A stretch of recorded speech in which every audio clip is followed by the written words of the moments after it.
Hello, everybody. Welcome to a early, more 6:30 p.m. games, please. Whoever in league offices is eavesdropping in this, more of this. But welcome to another post-game Missing Wolves post-game live stream podcast thing. I'm Andrew Dukowitz from Zone Coverage, and today we got Gabe Anderson from Running with the Timberwolves podcast. How's it going, man? Long time no talk. It's almost been 28 hours.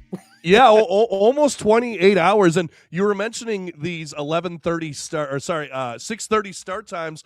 If we were just in the East like we were supposed to be, we'd have these all the times. Like if we were playing Chicago, if we were playing Indiana all the time, like if we were just playing the teams we were supposed to play, we'd be playing at 6:30 or 6 every single night, which would be great.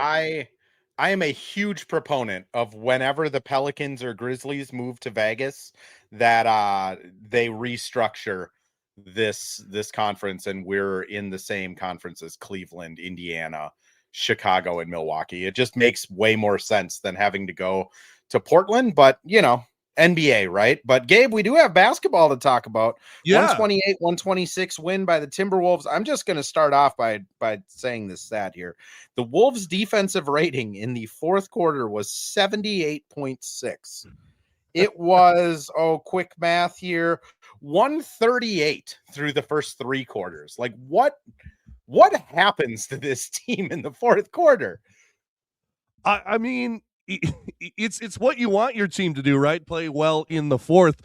I mean, I was looking on Twitter, I was looking everywhere, and you know, and I'm sure we'll talk about it a little bit. Everyone's out there saying, "Hey, man, this is why we need Giannis. Like this is the problem. This is what's going on." And they came back, got it done, and I think just everyone kind of stepped up, and just got out of kind of their shell a little bit. And honestly, a lot of it comes down in the clutch to Anthony Edwards making some of those steals, making some big plays. And even Julius Randle, I know people are going to get on him tonight because of some bad turnovers. To his credit, and this is probably Ren all is way I'll ahead say. Of you. Yeah. Saying Randle is holding the Timberwolves back. Yeah. Well, he did have 2 key rebounds. I will say that. I will say that in the clutch.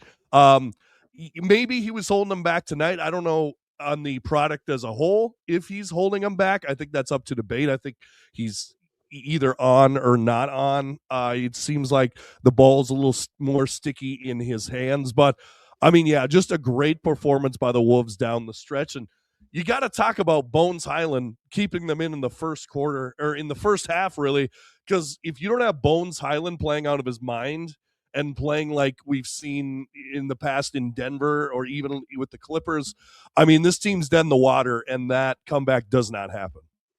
Yeah, we'll get to Bones. I just looked up the clutch stats over on the old Pivot Fade app. Shout out to them, not a sponsor, just a good product.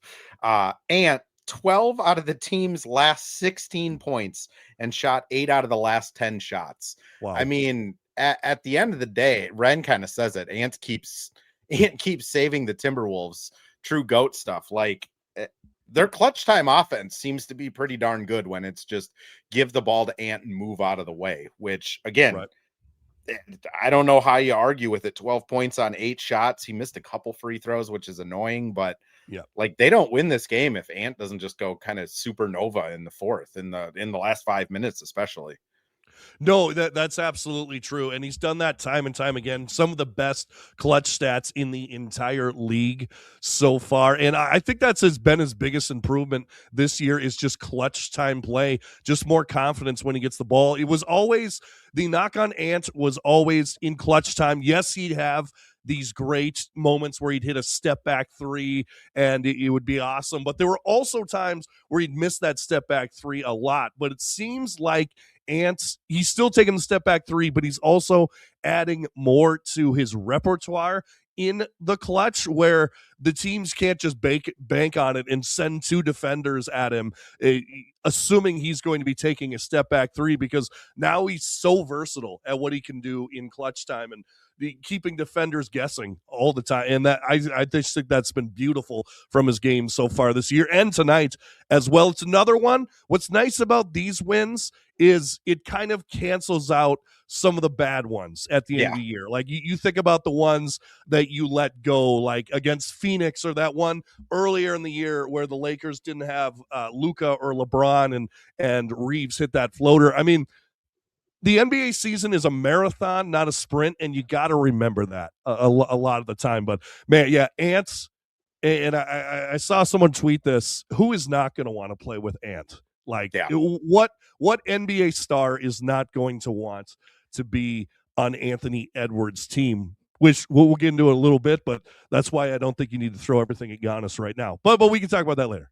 Yeah, I mean, it's you see Ant do this, and I think every superstar that comes available for the next 5 years, it's going to be linked to Minnesota, even if they have no assets. Yes. Last thing on Ant, just to your point, in clutch time, Ren brought it up. 3-ball doesn't fall, and he starts going inside. You mentioned the repertoire of scoring. He went 0 for 4 from 3 in the last 5 minutes, 4 of 4 from 2, got to the line on 3 separate occasions. Like, the guy just... he has a different bag now. It's no longer the dribble between the legs twice, step back 3 on the left corner. It's he now can go to the mid range, and it's obnoxious how effective it is. He's getting to the basket significantly better than he was getting there last season. Right. I mean, Ant's kind of figured out just how to affect the game everywhere. And again, you go to Ant 8 out of the last 10 times, and it works out with a win. Let's get back to Bones, though, because I do agree with you. Bones, I don't know if they're in the game the same way in the first half without Bones. I mean, he scores 13 points in the first half, leads the team in scoring up until the halftime break. But, like, he really did kind of seem like the only guy that wasn't playing in slow motion. I don't know what your thoughts were on his performance, though. Well, it's funny you mentioned that, because sometimes my Wi-Fi isn't that good on Fox Sports North, so it almost looks like I'm watching the game in kind of stop motion, slow motion. But yeah, no, he definitely kept us in it. Him and Dante DiVincenzo in the first half, just hitting shots. Because I mean, when you get that lineup out there, and I know, like you said, Randall had a tough night tonight. If there's no Randall or Ant out there, I think that's the problem, right? Like, there's no one that's gonna really score. So if Bones can, I'm not saying all the time, but at times be that guy, I think that's going to be huge for us. And, on the trade front, which we'll get to, maybe add someone else that can, kind of get that production as well. But at the same time, if you can get anything out of Bones, who you got for nothing, you got him on a 2-way contract, and then you're signing him for a minimum.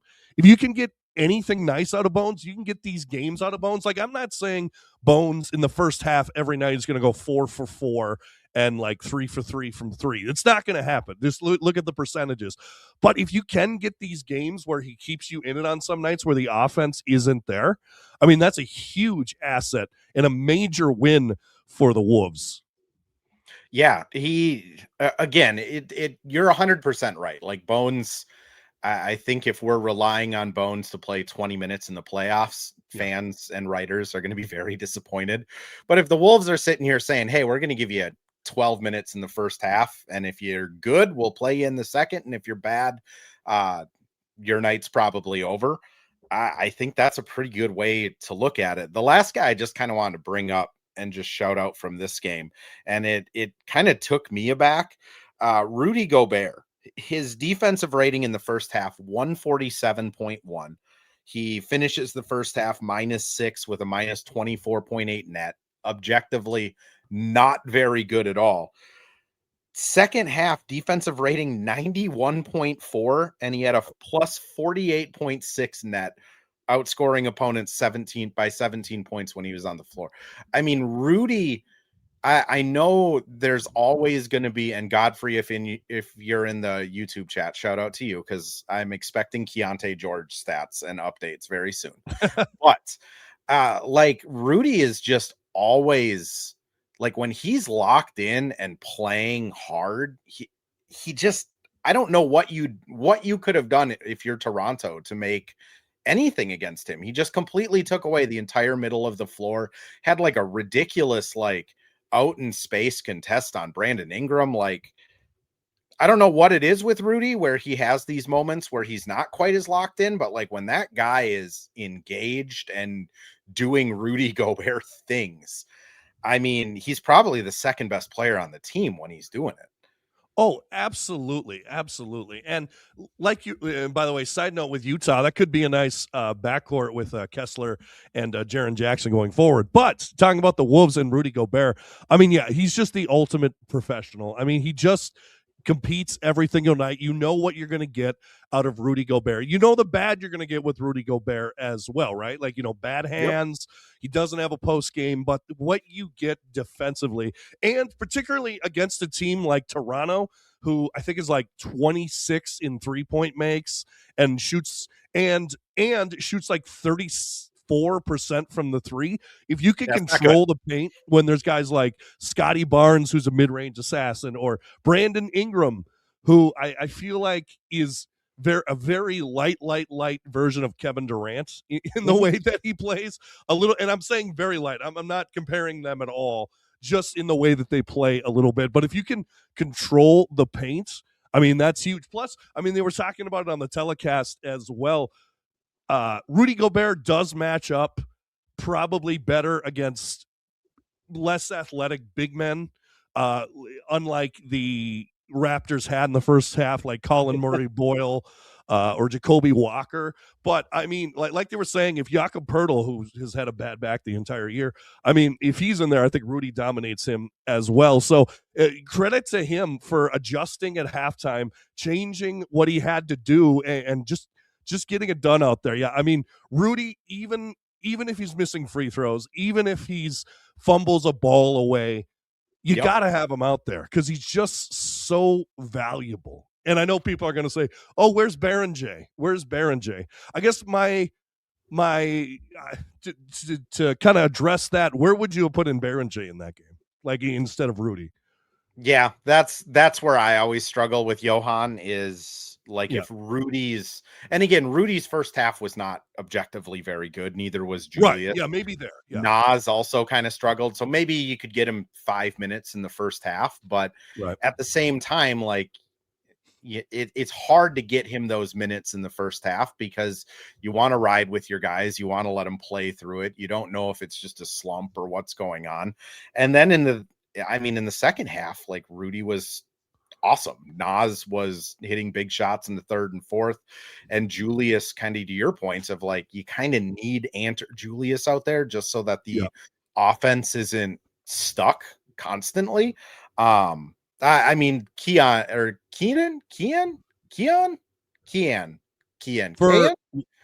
mentioned in the chat of just like, no Baron J, but a great win. Like, I do think, some of it is just the reality of you're backing up a potential all-NBA forward, the sixth man of the year, and potentially the defensive player of the year. There's just going to be nights where there's no minutes, which hopefully as the rest of this season goes out, if Johan is still on this team past tomorrow, there'll be some resting and stuff with Gobert that gives him more of a chance. But yeah, I don't know. What did you kind of make of the Johan not getting minutes tonight, though?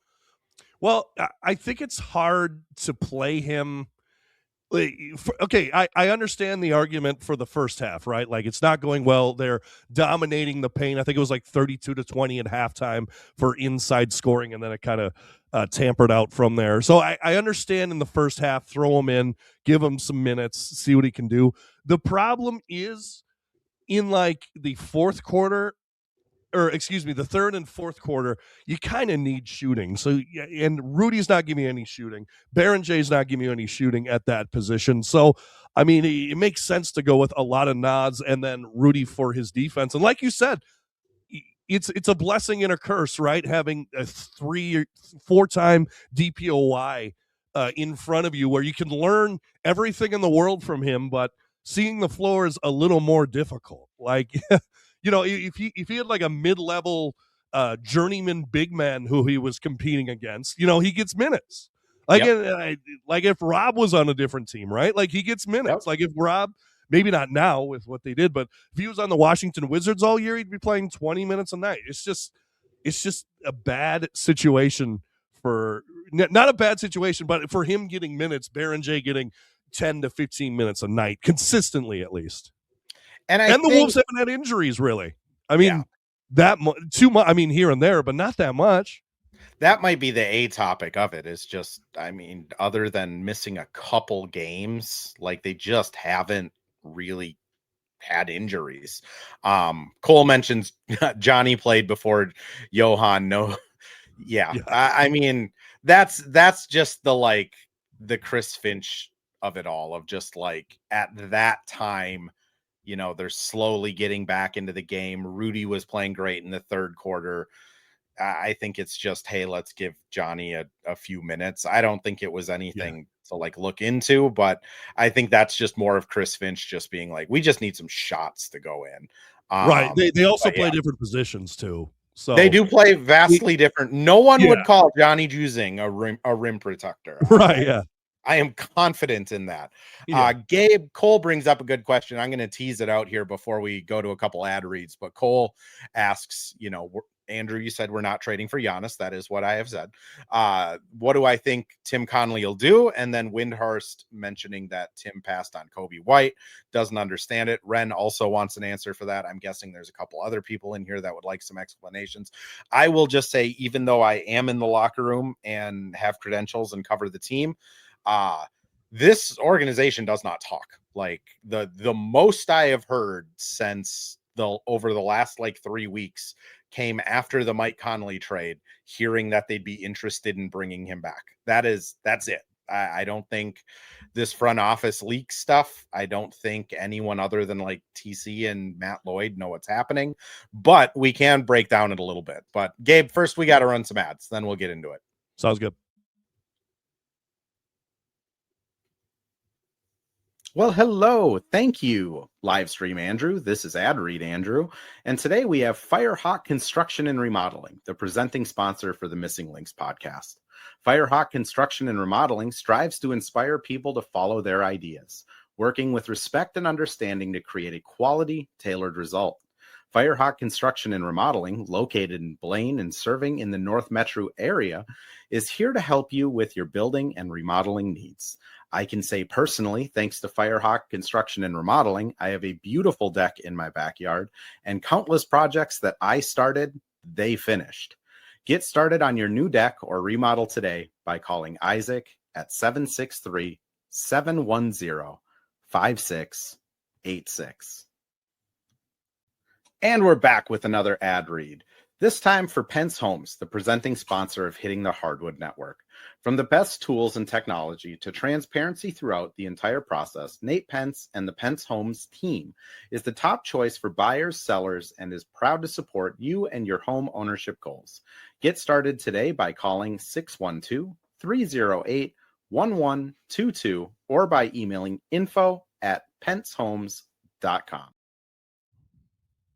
Couple housekeeping things. Firehawk Construction is starting to look into the summer and is taking some contracts and jobs for decks over the summer. So if you do need a new deck, a refurbished deck, if the steps going onto your deck or into your house are a little sketchy, they do concrete and lumber stuff. So reach out to them on the number, send them an email. They do have a Facebook page and a website that offer free quotes.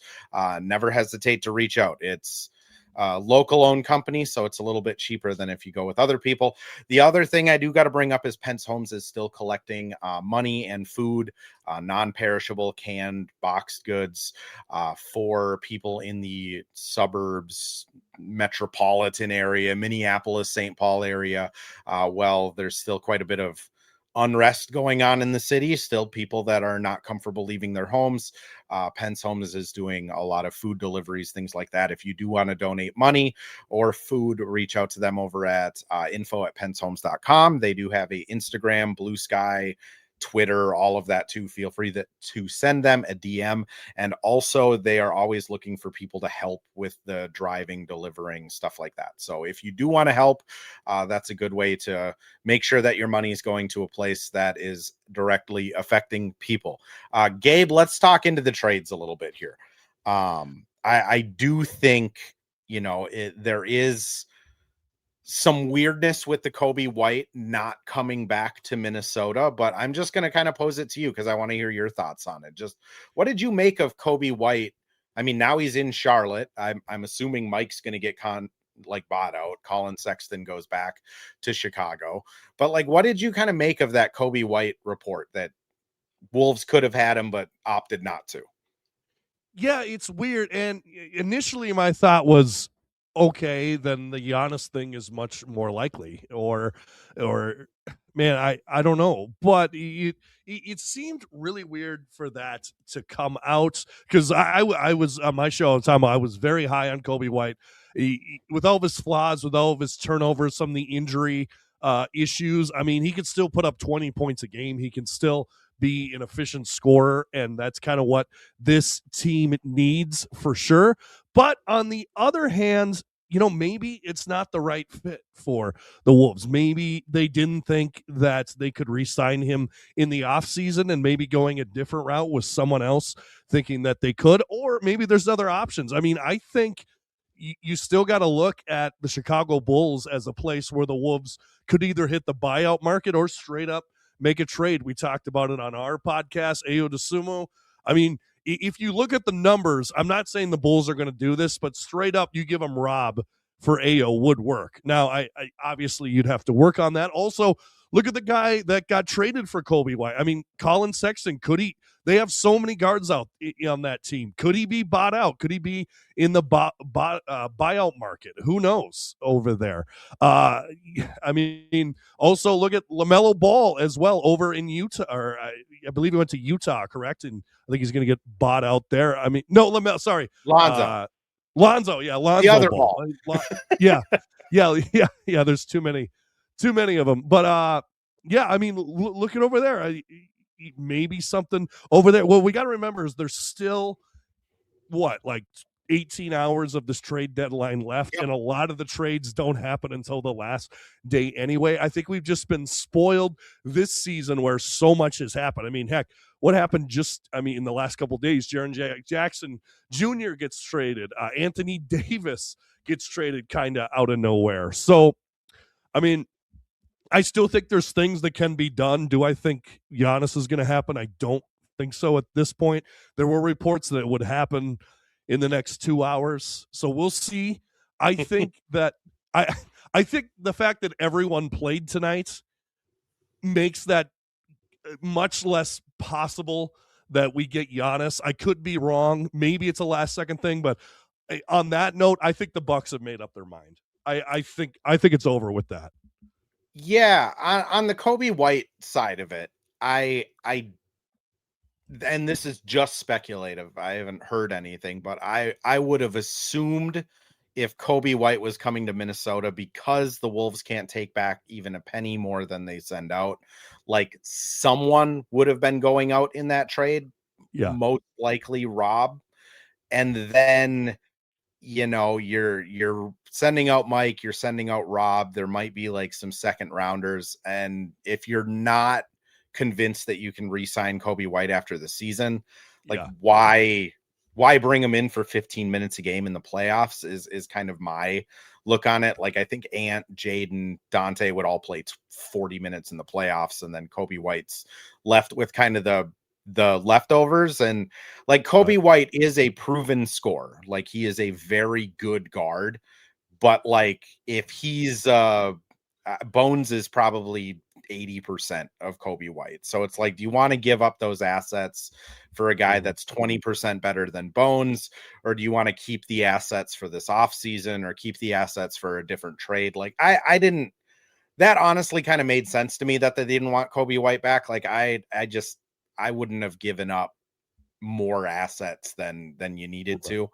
On the Giannis side, like, I still think it's very unlikely he comes to Minnesota. Yeah. Like, and again, national media and even some not as much local media, because like, John, Dane, Jace, Chris, myself, Kyle, like, we're all kind of in the same, where we're just sitting here going like, I'm not hearing anything. But like, when there's things coming out saying like Milwaukee is asking for Johan, Milwaukee is saying the Wolves are aggressively pursuing Giannis, teams around the league are saying the Wolves are aggressive. that's not coming from the Wolves. Like, it Mhm. doesn't do the Wolves any good for the league to know they're aggressive. That loses them leverage, if anything. So, like, I kind of look at all of those reports of like, yeah, of course the Milwaukee's saying the Wolves are aggressive. They want a better offer from Miami. Yeah. Like, of course the Bulls are saying the Wolves want Kobe White. They want a better offer for Kobe White. Like, it just all kind of like conspiracy theory Pepe Sylvia, the lines are kind of connected of like what's actually kind of out there. Just makes sense that other teams around the league are leaking it, because objectively Right. speaking, like, the Wolves are probably calling on all these people, and they do Oh, yeah. also need point guards. So it kind of Right. checks out. Catching up on chat a little bit here. Bulls need a center. They are extremely guard heavy. Yes, the Bulls, I don't know. The Bulls are just I trade think there's a big day, whether it's good or bad for them. I think there's a big day ahead of them. I know they've already had a lot to talk about.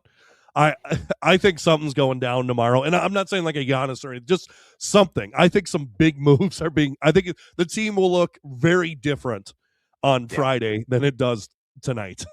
and probably very different at the beginning of next season than it does on Yeah, Friday. It seems like they're just liquidating everything. yeah, Pack mentality and Cole. I see you guys hard passes on Lonzo. I'm kind of similar. Like, I just don't know how that's fair. much juice he has left. Nerden brings up Ja Morant. We can certainly get to Ja Morant and talk Mhm. about that. But the unfortunate thing about Ja Morant is if he's going to get traded, the Wolves can't take a penny back more than they're sending out. So you are trading at this point. There's no Mike on this roster. So you're trading like Yeah, Julius, Dante, Rob, and picks, or Rudy, Dante, Lenny, and second rounders. Like, it I think just salary wise, the Ja Morant thing is almost out of reach, just because like what you would have to give up is just Ja doesn't have that value anymore. What do you think, Gabe? yeah, I totally agree with you. I mean, that's the thing about trading Conley and making that space is, if nothing else, I know Conley's having a tough year. Everyone loves him, but that's $10 million as a trade piece is Yeah. what we're forgetting here. I mean, honestly, a lot of the trades we talk about in our podcast and ones that I've seen drawn up were contingent on having that $10 million for Mike Conley. I mean, that was a really big part of it when trying to get some of these guys. I mean, it's one thing to dream book like, oh, we should get this guy, we should get this guy. But with the way the aprons are and the way that the NBA is set up financially, it's just hard to do that. Not everyone is obtainable because the Wolves have a lot of guys, they have Ant and a Max, and then they have like Julius at 30, and then a couple guys at like 25 to 20. And then there's a big gap in between there of like, like the Rob contracts or the Jalen contracts. Obviously Dante there at 12, but I don't know if you want to give up Dante for Ja Morant. That's a conversation. But like that middle, there's not much in the middle ground there where you can send off a guy and pick up like a Ja Morant just to make the salaries work. And then on the other end, even if you did have those guys, you got to make sure Memphis wants those guys. So it's a tough conversation. And then one point on the Tim Connolly and like the media saying, oh, the Wolves are saying this, they're highly contenders, they're calling on this guy. Here's the thing. I hope I expect that Tim Connolly is calling all of these teams. Yes. Like that doesn't surprise me at all. That's his job. If he wasn't calling all of these teams, then I would be worried. Like I'd be worried if he wasn't calling every NBA team, because there's a chance that something is there. Like even if he calls, let's say, like a team that no one's even thinking, like if he calls Portland to even say, hey, like how was your Christmas to their GM or something, like at least check in. I'm expecting he's calling everybody. I'm sure that's his job. So, and yeah, just the constant thing where you're seeing on Twitter all these people who are now have sources, or their people are telling them that this or this and they're interested in this. It's like, where have these guys been all season? Like, I feel like there's just random people jumping out of the woodwork saying, oh, my sources, oh, I just got a call from this guy, oh, you buckle up, and then nothing happens. I honestly don't think that anyone knows what's happening except the GMs who are talking, and then maybe a couple people in the organization. I'm Completely sorry, agree. I don't trust, until I see that Shams tweet, I don't really trust anything. Completely agree. Like and what I've said it a couple times since I've gotten, more coverage on the Wolves of just like, it's a good thing that Matt Lloyd Right. and Tim Conley have no leaks. Like that is the sign of a good organization. I do think, they're like, if John Krasinski isn't tweeting out that he's hearing anything, no one's Yeah. hearing anything. Like that Oh, guy yeah. is leader in the clubhouse. He is the one that would get the leaks if there were leaks. And like, it's just again, like that's the sign of a well-run organization. And to your Mhm. point, Matt Lloyd and Tim Conley work like 60 hours a week. Like if they're Yeah. not calling other teams, I don't know what they're doing. Like they're Yeah. just like, there's only so much like draft evaluation you can do. Right. Like A lot of they got to do something. they Cole got did an ask, ongoing dynasty into 2K that's like in year 95 that are they're just just just grinding cashing through. the checks and having fun. Catching up on chat a little bit, Cole. I saw you brought up in the chat of just like, why would Tim Connolly do this? Like if now they can't really get a lot of these mid-level people, and Farah, is there someone we're thinking we'll get tomorrow? I'll just, my theory on this. And before I get into that, I do want to clear one thing out. The Wolves are no longer first apron locked, so they can technically Yes. take back a penny.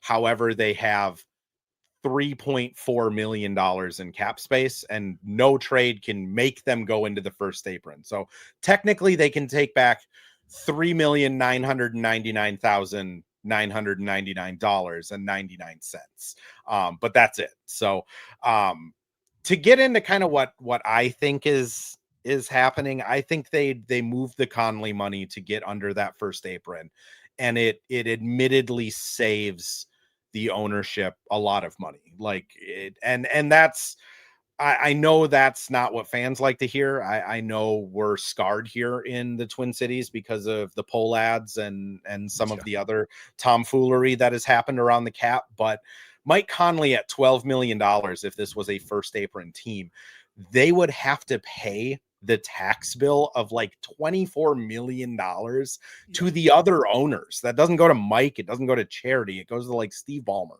Like I'm sure ownership is looking at Mike Conley, seeing how he's performing. I think Tim Connolly's looking at Mike Conley. I think Matt Lloyd's looking at Mike Conley. I think they were all looking at him and his performance and saying, can we justify paying this guy $12 million and every other owner in the league like essentially $1 million just to have Mike on this roster?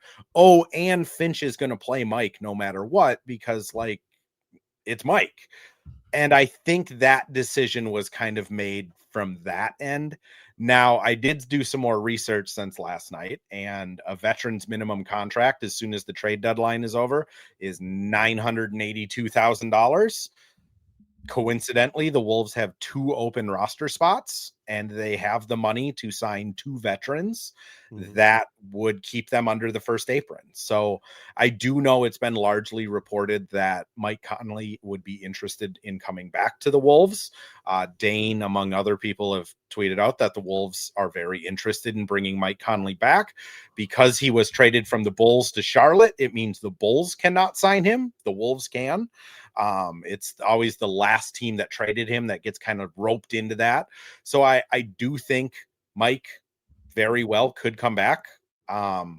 And then it's the buyout market. Like, does Kyle Anderson get bought out in Memphis? Does, like you said, Lonzo Ball, does he get bought out in Utah? Right. Kevin Love gets bought. Could he get bought out in Utah? Do the Clippers decide with Darius Garland to maybe slow it down and buy out like a Batum or a Brook Lopez? Like, I do think there will be some guys that are in that buyout market, and it just, again, the money of it, how much money they saved, how close they are to that first apron. I really don't mean to be like the wet blanket, but I do think it's just going to be a couple buyout guys. And then this summer, which I know we got into on your podcast, Gabe, this summer is where they can take a massive swing. I mean, they will have this year's first round pick after the draft, 2033 unprotected, 2032 swap. They'll have Julius on a 1-1. They'll have Rudy on a 1-1. Jaden, Nas, like this off season's where you go and make a move. But Gabe, Right. I just threw a lot of information out there. Any comments you have, anything you want to address? Yes, several. One thing is Tim Conley. I mean, the two biggest moves that he's made were in the offseason. So there's some about that. I mean, the Rudy trade and then the Cat trade were both in the offseason. Cat trade was closer to training camp, but still in the offseason. He really hasn't done that much at the trade deadline outside of the Mike Conley trade to bring him in. So, I mean, he really hasn't done too much at the trade deadline for, I mean, what, the Troy Brown Jr., the Shake Milton experiment, which I think that was just a total experiment just to see if you can Shake and Troy, I think, went to Detroit for Monte Morris. Oh, yeah, Monte Morris. That's right. That's right. Monte Morris was also not ideal. No. I still think this team needs a little depth, like a nice guard or something like that. But point on Conley, and I know that Chris Finch gets a lot of flack for playing Mike Conley, particularly this year, and I think it's warranted. But I will also say that, is it that big of a demerit for a coach to have to play a veteran point guard who he trusts, who he's been to 2 Western Conference finals with, and knows that maybe he's not going to light it up from out there, but at least he can trust him to probably not make a mistake and play solid defense? Now, I know at a certain point, I'm not letting Chris Finch off the hook completely where, okay, Conley's like, look at the stats. You're a plus minus guy. Like he's been awful. But I kind of understand it there where I know what I'm getting with Mike Conley. Like I just need my veterans out there, particularly, and we talked about it on our podcast with you yesterday. This is still kind of a mature, immature team where just kind of dumb stuff seems to happen. Sometimes Ant with his complaining, or Jaden can do something dumb, or even, like I said, Rudy can, like he's got how many flagrant fouls this year. I mean, so that's kind of the Mike Conley point where Finch needs to know when to pull the plug on Conley, but I can see at least why it was hard for him to do that. And then kind of on the buyout market, hey, let me ask you this. Do you think there's any chance, because I saw this rumor that the Kings could buy out DeMar DeRozan? Oh, yeah, certainly. I could see that. I don't think the Kings are going to be winning a lot of basketball games. I think they're praying that they can trade Zach LaVine or Sabonis or something. But, like, I think DeRozan's a very likely buyout guy. Like, it does not make sense for a guy that has won as many games as DeMar DeRozan to sit in Sacramento the rest of this season and just waste a year. Yeah, and how about not making sense, the Sacramento Kings? Like, boy. They do that quite well. So I guess let me bring up this is just a fun question real quick. What will be more highly remembered? The run of Jaren Jackson Jr., Desmond Bane when they beat us in the playoffs, or the Beam team who almost beat the Warriors and then collapsed? Like what? Who will be held in higher regard looking back? I do think it will probably be the Grizzlies, just because that was like the transitional team of, you know, going from Conley, Gasol, Zebo kind of to this new era. But all of those guys could be off the team by tomorrow. Like Bane's already in Orlando. Catching up on chat a little bit here. Just, you know, Cole asks, or maybe it was Ren ask, of just like, would I take Mike Conley back on this team? So I am not a great person to ask, because I genuinely enjoy talking to Mike Conley as like someone that's around the team. Like I 100% hope he gets signed back to this team, but that's because I selfishly want to talk to Mike Conley more. I think if the trade deadline tomorrow comes and goes and there are no moves that the Wolves make, I think it makes sense to bring back Mike as like an emergency point guard, but I think that's the only circumstance that it makes sense. Like I don't think it makes sense to bring Mike back and play him 12 minutes a game. I in December was still arguing like, hey, Mike's still, he's still effective in some areas.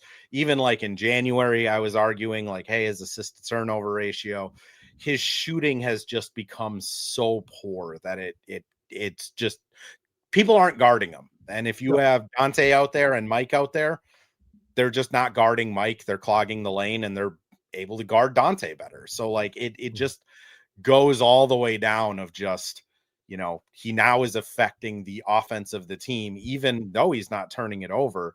It's just kind of at that untenable. So like if they're bringing back Mike and it's like, hey, we'll play you 5 to 8 minutes a game the rest of the season and you're out of the playoff conversation, like I think that makes sense.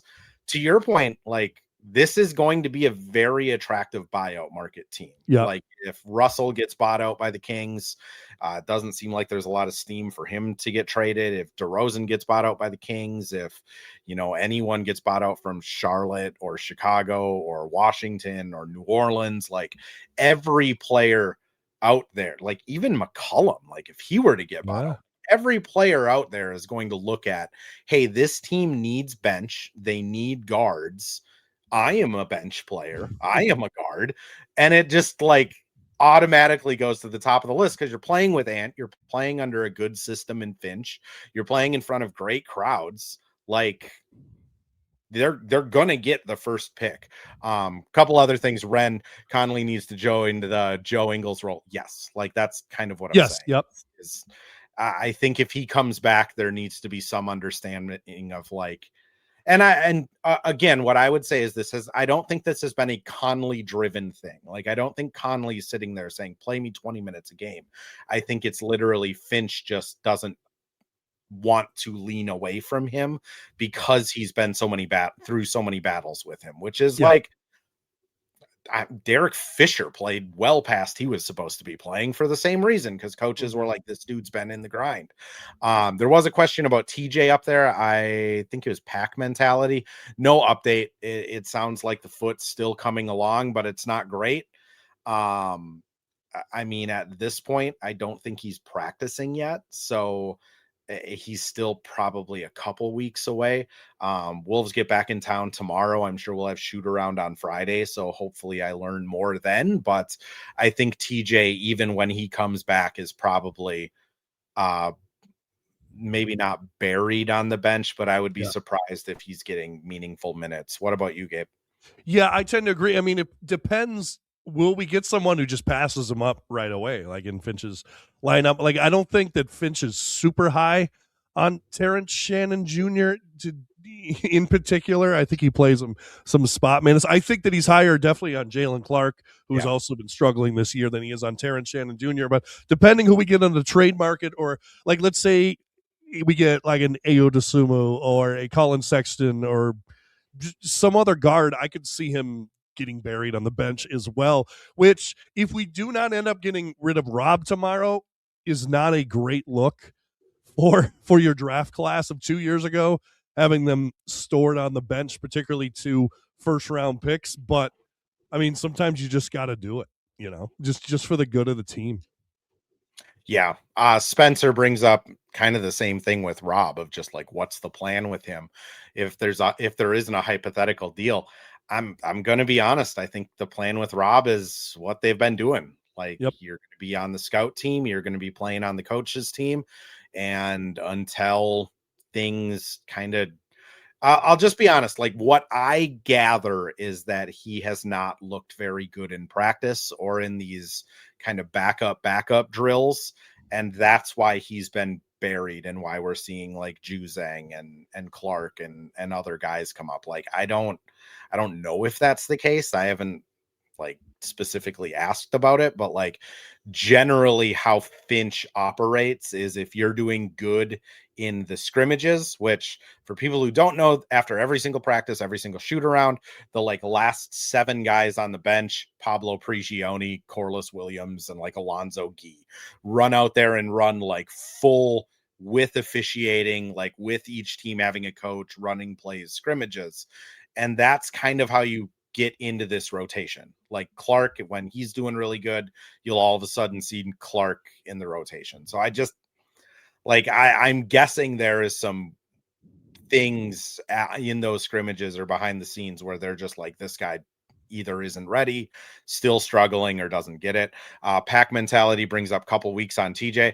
Like TJ's been out so long now that he's gonna need like a week of conditioning. It's different with foot injuries because like if you like sprain your elbow or something, like you can still run on a treadmill, or even if you have like an ankle or a knee injury, you can still do like the underwater treadmills or like bike exercises.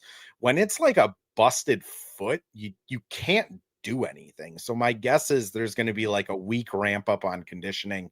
And since he's still listed as out, it's probably a week on top of that. Jalen Clark's been bad, still getting minutes. Yeah, he has. Spencer, don't sleep on slow-mo. That, I'm going to be honest, I've been saying it since November. Like, this team talks about slow-mo every week, and it's not ironically. Like, that guy could show up tomorrow, and I think they'd just like give him his old locker back, and it would be fine. Yeah, it's this team loves him still. I think he's a very beloved person in that locker room. Gabe, we're about hitting that almost 50-minute mark, though. Anything you want to touch on before we get out of here tonight? Yeah, just a quick point on the Rob Dillingham thing. I think you're right. I think that Bones would have to go ice cold or just become unplayable for Rob Dillingham to make the lineup. And then another thing on the Terrence Shannon Jr. thing, maybe the trade deadline might help. The All-Star break might help with that progression where, you know, he gets a week off. I mean, he's had a ton of week offs, but just to get back in game shape, maybe if he can start moving towards the All-Star break and maybe get into some drills, and then towards the latter half, get in there for sure. But yeah, tomorrow's going to be an interesting day.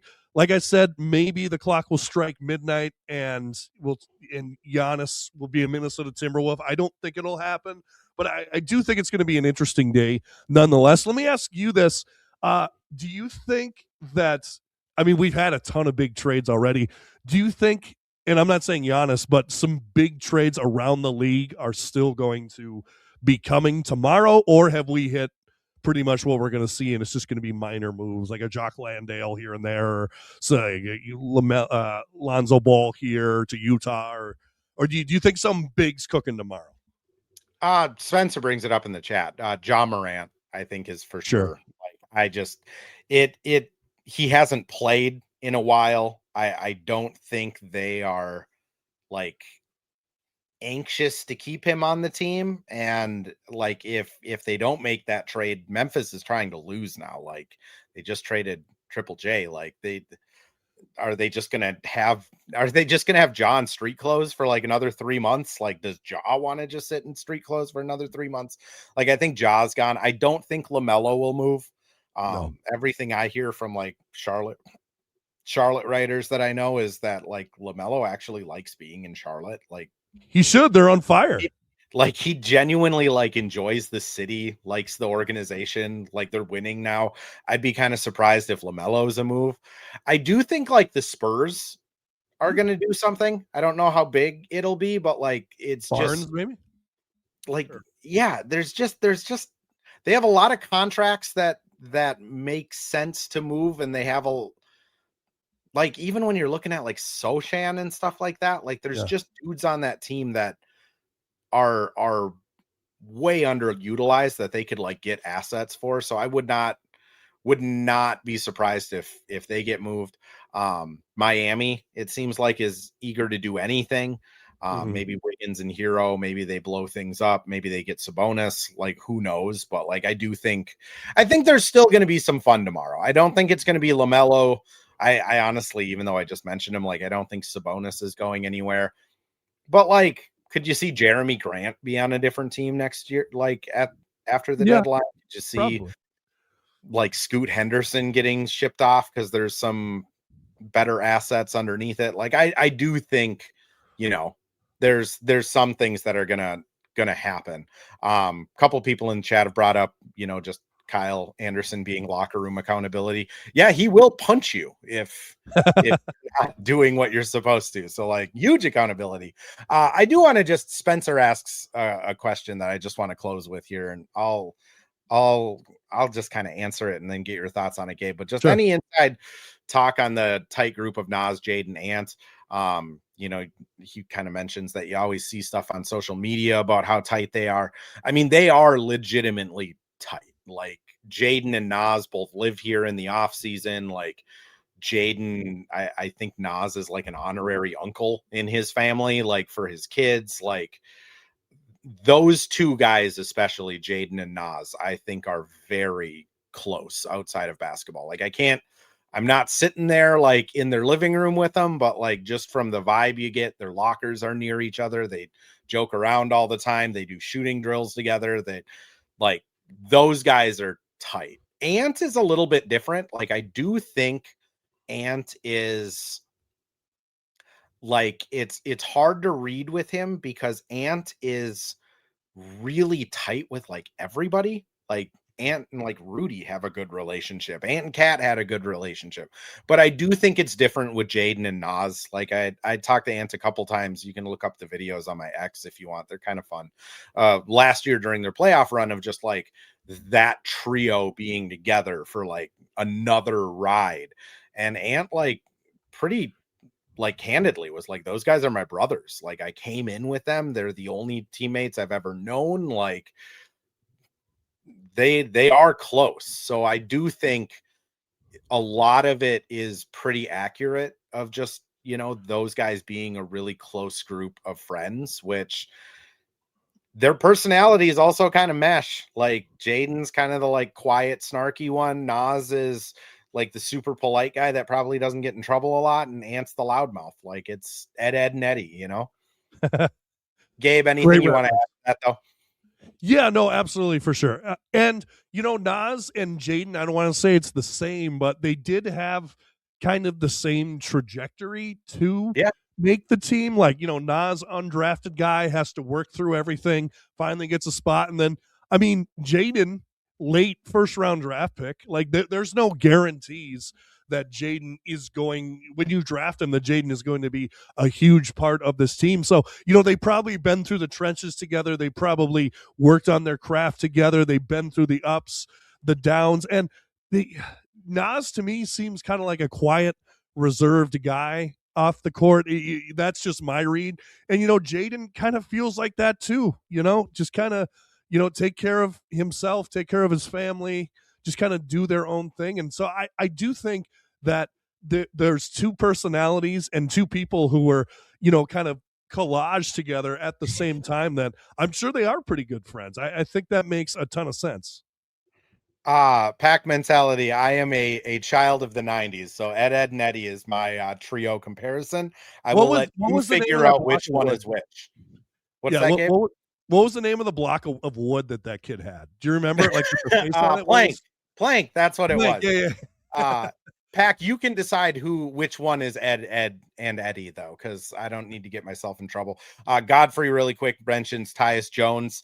I'll just say like Tyus has struggled this season, shooting 34% from the field, under 30% from three. Like I'm gonna be honest, I wouldn't really even trade cash for him at this point. I'm assuming he'll get bought out and somebody will give him a contract. Actually, he got traded tonight. Yeah, that's what Godfrey was saying. He got traded. I'm sorry. Okay, Charlotte. So I'm assuming he'll get bought out. But like, I just, man, when you're shooting under 30% and like under 40% from the free throw or from the field, he's also like, you know, I think he's in a very similar spot as Mike, where like his assist to turnover ratio is still really good. The defense, he still isn't great, but like he messes up in smart ways, but the shot is just gone, which that's tough. Here's the thing. You're not bringing them. If it's Mike and Trey Jones, you're not bringing them both in. Yeah. To do the same thing, which is miss shots. Exactly. Like it just, if you're bringing one of them in to sit on the bench, that's cool. But yeah, I think the buyout market will be fun. I think if tomorrow, if nothing crazy happens with the Wolves, like Saturday, Sunday, and Monday is going to be where you'll see some names get bought out, and then every single one of them will be linked to the Wolves. Yep. Gabe, though, I do want to give you space. Anything you want to plug, anything you want to promote, where can people find you? Yeah, no, thanks. You can find me on Twitter, or just type in Running with the Timberwolves. You can find it there. Also on YouTube, Running with the Timberwolves podcast, Spotify, and Apple as well. And I do podcast kind of videos, and then I also do like shorter kind of editorial videos on YouTube. So yeah, check them out. Running with the Timberwolves. You can check them out on Twitter and Instagram and pretty much anywhere. But I just want to thank you for letting me on, and it was great talking tonight. Oh, and we buried the lead. The Wolves broke their 20-year losing streak in Toronto. Why are we not? I mean, that's huge. Another streak down. For anybody that joined in a little late here, I know we actually had quite a few people in here tonight, so I appreciate all you guys coming through. But this does get posted over on YouTube and X as soon as you finish, or as soon as we finish up with the stream and hit end stream. It'll be up live over there. If you can wait until tomorrow morning, that would be the 5th. It does get posted anywhere you listen to your podcast at 7 a.m. And believe it or not, we will be back on Friday, hopefully after the Wolves, kind of take care of the Pelicans. And if anything crazy does happen tomorrow, I know, Gabe, I'm going to hop on with you guys with a pod. I'll probably be a couple other places tomorrow. So hopefully you're not completely sick of my voice. But if anything crazy does happen tomorrow, I'll probably pop on for like a 20-minute live stream or something just to talk about it. But we'll see. Yeah. Yes, Ren. If something crazy happens, I'll be live streaming over here. If not, I'll be on Running with the Wolves. I'll be on a couple other places. I'll kind of post them out as I'm doing them. But thank you, everyone, for listening. Gabe, thank you for coming on again. And thank you. We'll catch you all after Friday. Hopefully Friday is a little less stressful.